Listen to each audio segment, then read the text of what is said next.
We're going to play you. We're going to play you a report. Well, it's a video actually that John Alle posted, where he and an LAPD officer are trying to speak to a homeless couple. This couple was brought to California from out of state.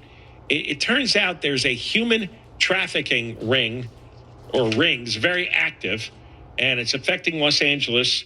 In Santa Monica, they're trafficked across state borders. It's funded by a Los Angeles drug rehab facility, and it's assisted by a well-known insurance company. We'll play you this video when we come back. You're listening to John Kobylt on demand from KFI AM 640. We're on every day from 1 until 4 o'clock, and you could follow us at John Kobylt Radio on social media. We're going to play you audio from a video that John Alle has posted. John's going to be with us right after Brigitte's 2 o'clock news. He's a businessman who's been fighting all the destructive, sick policies that the Karen Bass government and the Santa Monica government have insisted upon by allowing mental patients and drug addicts to run wild on the streets. And there's many other crimes that flow from that policy. Here in this audio, you're going to hear John Alle, an LAPD officer, speaking to a homeless couple. Now, this homeless couple was trafficked across state borders. There's human trafficking going on, and there's a drug rehab facility in L.A. that flew them to L.A., and they're helped out by a well-known insurance company. And they were kicked out eventually from the rehab because the payments dried up, I guess from the insurance company. They were kicked out and dropped off in L.A. County. And listen to this conversation. When was the last time you saw your kids? 2 years ago. 2 years ago So say it again one more time. It's going to be how tough it is. Dated. It's going to be extremely tough. And like I said, if it was easy, everyone else would be doing it. But I know there's something in you guys that you guys can put through because you have each other as well. Okay, it's going to take a whole This is the cop team effort talking here, all right? I know. Someone's going to be hurting more than others and other days. Right. And you know what I'm talking about when you have to overcome what brought you down here in the first place. Right. And I wish you could have seen us like when we were on our... But he's gonna, because we're gonna send him a picture. Yeah. I mean, we're gonna send him a picture, but I'll send you updates. Good. Seriously, I can send you guys updates and stuff. Stay with your family you can trust. Absolutely. A huge, Okay, loving family. tomorrow. Yes, tomorrow. Thank you so much, sir.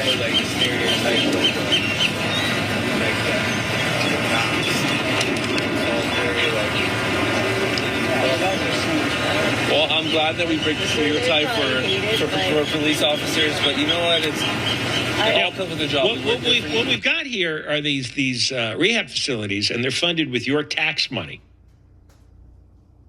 And they're flying people in from out of state. And then the rehab facilities can get insurance money. And then eventually the insurance money runs out, and this couple is left out in the street. They're kicked out of the rehab facility. There's nobody left to pay it. So they're not off the drugs, but everybody else has made the money. This rehab facility has gotten the money from the insurance company. They get funded by the government. It is an incredible racket. And that's why the homeless situation never gets any better, because people in the homeless industry keep bringing in more and more vagrants from the outside, from other states. So when you hear that idiot Karen Bass talk about inside safe, taking people off the streets, the numbers aren't going down. And they're not going down because there's replacements. And eventually the tax money runs out for inside safe. It already has. So they're going to have to let people go out of the motels that they purchased. The money eventually runs out. But they make as much as they can for as long as they can. Most of the public doesn't understand the whole thing is a scam. It's a racket.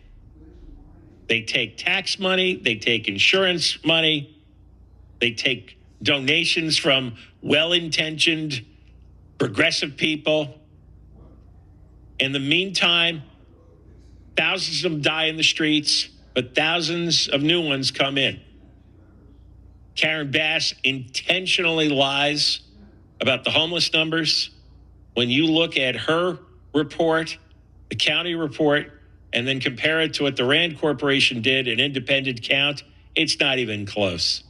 Some of the districts Rand discovered the county undercounted, Karen Bass undercounted by up to 40%. So the whole thing's a lie. The whole thing is a racket and a scam. They make numbers up. There's a story out of Washington, D.C. today. You know, the police chief of Washington, D.C. just left. Turned out she was lying about the number of crimes. They were making up numbers so they could say, well, we don't need any help from the federal government. Crime numbers are already down. Well, they were fake crime numbers. LAPD has done this with fake crime numbers. That's been reported on. Here we have fake homeless count numbers. They're getting wealthy. People running these organizations, they're making money. We're going to talk more with John Alle about this and about his fight in MacArthur Park as well. All right, we're going to get John Alle on again. John Alle, a businessman who owns business properties in Santa Monica and also in MacArthur Park near downtown Los Angeles. And we had him on last week, and we just ran out of time. There was a lot more to cover. So we've got more time right now, and let's talk to John. Hi, John. Good to be on. Yeah, thanks for coming back on. We just played some of the audio from the video you posted where you and an LAPD officer were talking to this homeless couple who were apparently flown from out of state by a rehab facility. They were trafficked, and there was a insurance company connected to this.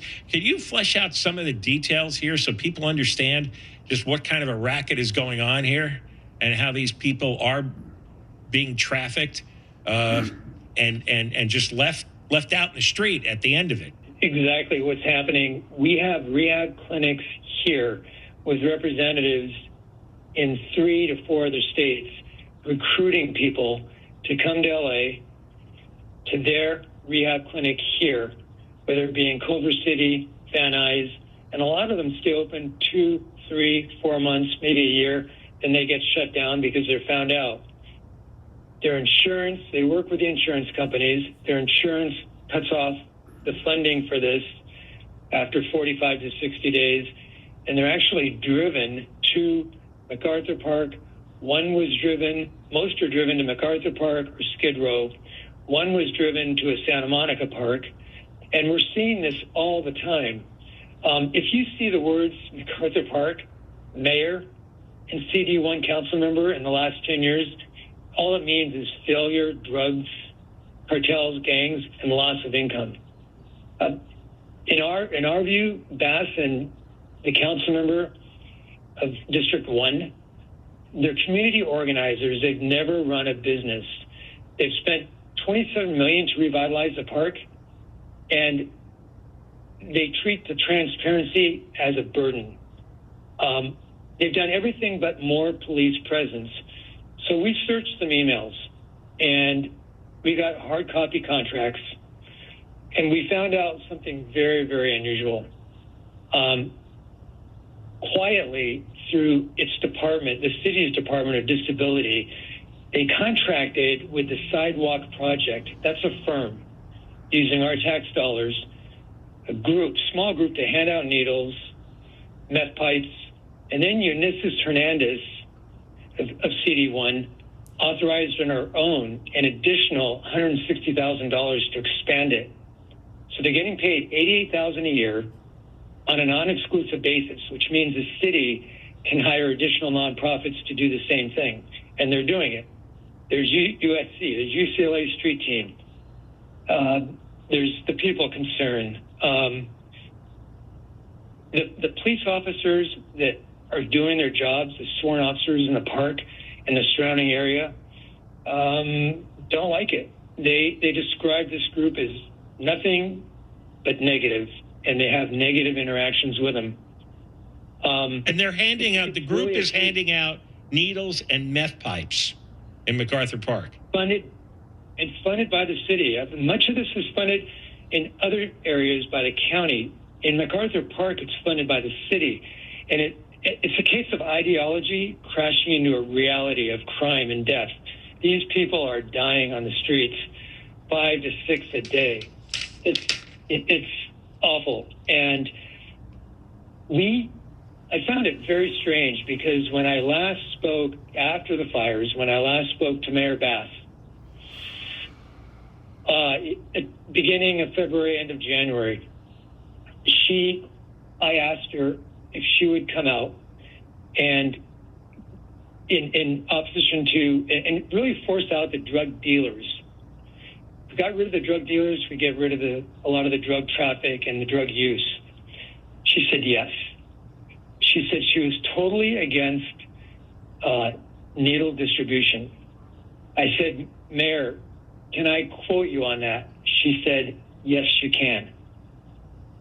Then we met again with the city police chief, Jim O'Donnell, and her. And then I met with Jim O'Donnell in his office. And both of them said, we're against the program. It's wrong, and we'll speak out against it. They've been dead silent about it. So we dug through the records in last July, so 6 months prior to this, 3 conversations we had. We found out that they instituted this contract with, interestingly, the Department of Disabilities. So Department of Disability would go unseen and unheard of. It was approved in a batch of items by our LA City Council, sadly. So they buried it to hide it, and after Jim O'Donnell and Karen Bass promised you that they were going to stop this, no more needles, no more meth pipes, Bass signed contracts. Really, it's a 1-year contract with 4 annual automatic extensions. It's a 5-year contract to hand out these needles and meth pipes. And with regular meetings, but there's been no meetings that we know of, and there's no definition of what their success is. How do they define success? Well, there can't be success if you're giving drug addicts needles and meth pipes. It means they'll take more drugs and then they're going to die. There's no success. It's nonsense. One of the insiders at City Hall, or one of the staff people, told us that's how this group got introduced to the city and to Unisys Hernandez, who pushed this hard. The mission statement, sidewalk project, they're near Skid Row, right in the midst of Skid Row. Quote, they're honored to provide syringe access services. They aim to empower homeless communities around the world. Yeah. Empower. It's a great. Their mission statement. Yeah, right. You know what it is? They're all making a lot of money off the taxes, off the taxpayers. All of them, and all the silly wealthy donors too. It's just a money making enterprise, and they have a mission statement to provide them cover, provide them a shield to emotionally manipulate people. There is no way handing out free needles and free meth pipes gets anyone off drugs. It just means they're going to die quicker. It's impossible. It's a total nonsense concept that people have bought into because it sounded empathetic. It is not empathetic. It kills people. And these people are murderers. These groups, this is organized killing of these drug addicts and these mental patients. And why is Bass? I'm sorry, I'll let you talk in a second, but I just got to get off my chest. Bass, is she getting kickbacks on this? Is Unisys Hernandez getting kickbacks? Why would you promote something that clearly kills people? unless you were getting a cut. Go ahead. I'm sorry. We agree. We agree. And the truth, the light will shine on this. It's so much has occurred in the last year just by simple diligence. They go on. They define, they have a separate category for sex workers and survivors. Yeah. They say sex workers are marginalized people in the world. They're criminalized. They're vulnerable predators. Sex work is work, and we believe in decriminalization. And that's what we've got in MacArthur Park. So Right. how can it get better? That's the problem. If you legalize it, because decriminalization is a long word for legalize. You legalize it in MacArthur Park, they're more likely to die. Who's using the prostitutes? Criminals and gang members and drug addicts in the neighborhood. High likelihood they're killing a certain number of prostitutes every year. They don't care. They're inviting it. Yeah, They've got an outpost in the park that is meant to serve 1,000 women and gender, quote, expansive participants. Gender to walk expansive? You can, good luck on identifying that. I don't know what that means. I don't want to know. These are all fronts. These are money-making fronts. And it's all nonsense ideology so that people can make big profits on prostitutes, and then they die, on drug addicts, and then they die, on the homeless people, and then they die. There is no other outcome. They all die eventually. We've contacted Andrea Green, who's the executive officer for the Office of Infrastructure for the mayor. Over the weekend, I again texted the mayor. I sent her an email asking her, when did you know about this? Did you know about it? Maybe you didn't know about it, but she should have. No response. We reached out to the Disabilities Commission. We reached out to Chris Lee from the city, Gina Lombardo, Ellie Everett. Nothing. They want it to go away, and they want this to continue. It's their de facto shelter. So we're sick and tired of getting milked every time we turn around. We can't even report this on 311 or 911 or 211.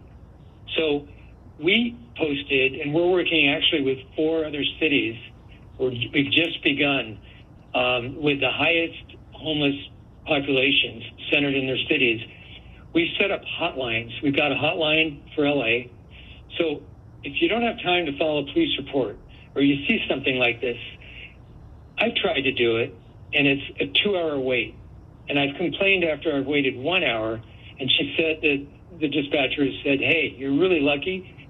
The wait is 2 hours. So we have a number.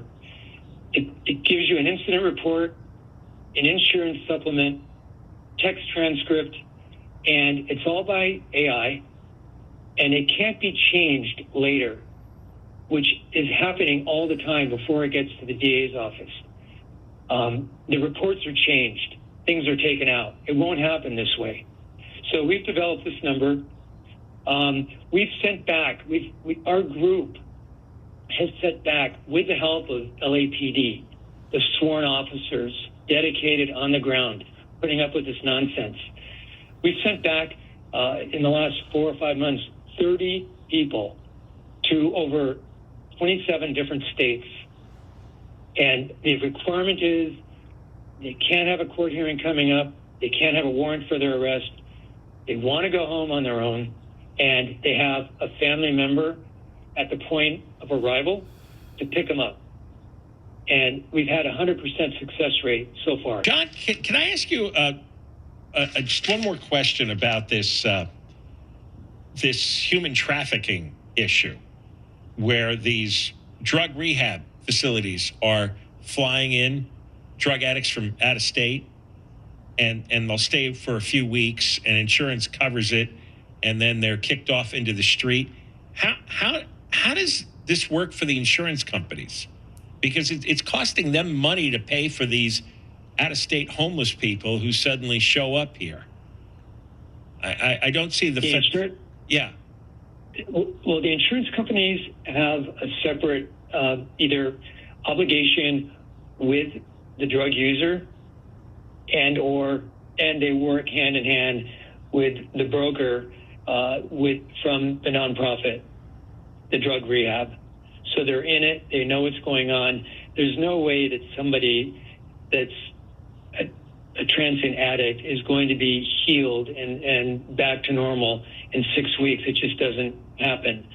So they're fine to cover it, but because they're going out of state, they pay less, the insurance companies, and it makes sense economically to send them over state borders. So this is insurance that some of these out-of-state people have, and the insurance companies are supposed to cover it, but they come to California because it's going to be cheaper for the insurance company. And the duration of coverage is shorter if they go out of state. I see. So the insurance companies get to fulfill their obligation for a cheaper price. Exactly. I see. You know, we've got the Olympics. We're concerned. Everybody's concerned. They're approaching a couple of years. We have 7 to 9 countries around the world that have not even set up or leased host village homes in LA. The concern is crime. And too much of it, like you say, too much of homelessness is going unreported. Much of it is due to deaths, but it's being unreported. The same with crime. It's being unreported. The governor just turned down a proposal to revamp both 911 and the 311 non-emergency lines. Anyone, like we discussed, anyone who's called these numbers knows they can wait a long, long time. And every phone user here, anyone holding a phone, is paying more than anyone else in any other city in the country for 911. So we believe the governor's answer, based on people we're talking to in Sacramento, will be another law passed or a ballot initiative raising the sales tax. Probably go to 12%. And we've also heard discussion of a property parcel tax to be levied on all California properties. It's being discussed now in Sacramento. They're going to take John, more money?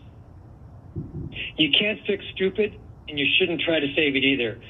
The system we're using can do it today. It's so simple, and it would relieve so much from the infrastructure. Well, it was the story last week is they blew almost $500 million, 7 years working on a new 911 system, and it was a bust. The whole thing didn't work. It's the state system. Well, locally, it's awful. Whether you're calling to report a crime, a street light, trash in the streets, it's even a pothole. It's pretty bad. All right. Thank you for doing all the work you do. If there were a lot more people like you, we wouldn't be in this fix. And I don't know why people don't get involved the way you do. John Alle, thank you for anyone that would like to learn more about our work, just follow me on X. It's John__Alle. All right, John__Alle, ALLE is how you spell Thank you, your name. John. All right, ALLE. All right, John Alle there. Thanks for coming on.